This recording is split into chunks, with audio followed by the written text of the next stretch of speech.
जिगर इंसान जे जिस्म में खाधे खे हज़म करण, तवानाई गॾु करण ऐं जिस्म मां ज़हरीले मादनि खे नेकाल करण जो कमु कंदो आहे। आम तौर ते जिगर जी सिहत ॾे ध्यानु नाहे ॾिनो वेंदो, जंहिंजे करे अॼुकल्ह जिगर जूं बीमारियूं वधी वयूं आहिनि, जंहिंजे नतीजे में केतिराई माण्हू पंहिंजूं ज़िंदगियूं विञाए वेहनि था। जिगर में चर्बी ॼमण बि उन जी मुख़्तलिफ़ बीमारियुनि मां हिकु आहे, जेका पेट जी चर्बीअ खां वधीक ख़तरनाक ऐं सख़्तु हुजे थी। जिगर जी चर्बी लापरवाहीअ जे करे गॾु त सवलाईअ सां थी वेंदी आहे, पर इन मां छुटकारो माणणु थोरो ॾुखियो हुजे थो। इन लाइ पहिरियों त जिगर जी सिहत जो ख़्यालु कयो वञे, पर जेकॾहिं कंहिंखे बि जिगर जी चर्बीअ जा मसइला आहिनि त उन्हनि खे कुदरती खाधनि सां ई हल करे सघिजे थो। अॼु असां उहे 5 खाधा या खोराकूं ॿुधाईंदासीं जेके जिगर जी चर्बी घटाइण लाइ इंतिहाई अहम किरदार अदा कनि था। हैड हर घर में मौजूदु मसालो आहे, उन जे फ़ाइदनि जी बि सभु कंहिंखे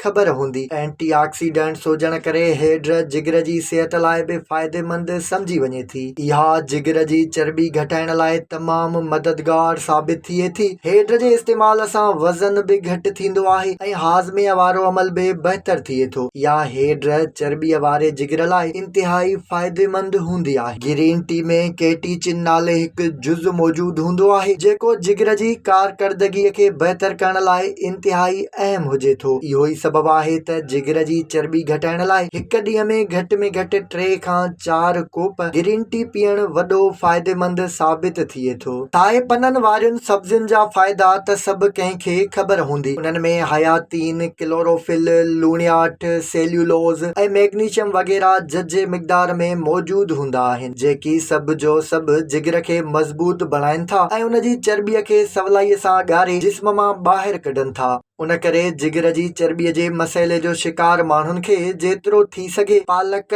हुरबे, साग ऐं पली वग़ैरह जो इस्तेमालु घणे खां घणो करणु घुर्जे। लीमन में विटामिन सी समेत गिलोकाथायोन नाले मुरकिब हूंदो आहे, जेको जिगर जी चर्बीअ ते कंट्रोल करण ऐं तेज़ाबियत खे घटाइण लाइ इंतिहाई अहम किरदार अदा करे थो। उन करे सलाद ऐं भाॼियुनि समेत लीमे खे मुख़्तलिफ़ सूरतुनि में इस्तेमालु करण सां जिगर जी चर्बीअ खे सवलाईअ सां घटाए सघिजे थो। सूफ़ जे सिरके जा बि सिहत लाइ अनेक फ़ाइदा आहिनि। सूफ़ जो सिरको एंटीऑक्सीडेंट हूंदो आहे, जेको जिस्म खे जरासीमनि खां बचाए थो। उन करे जिगर जी मज़बूती तोड़े उन जी चर्बी घटाइण लाइ इहो बि बहितरीनु खोराक साबित थींदो आहे। रोज़ अधु गिलास पाणीअ में अधु चमचो सूफ़ जो सिरको मिलाए पीअण सां सिहत जे मुख़्तलिफ़ मसइलनि समेत जिगर जी चर्बी घटाए जिगर खे ताक़तवर बणाए सघिजे थो।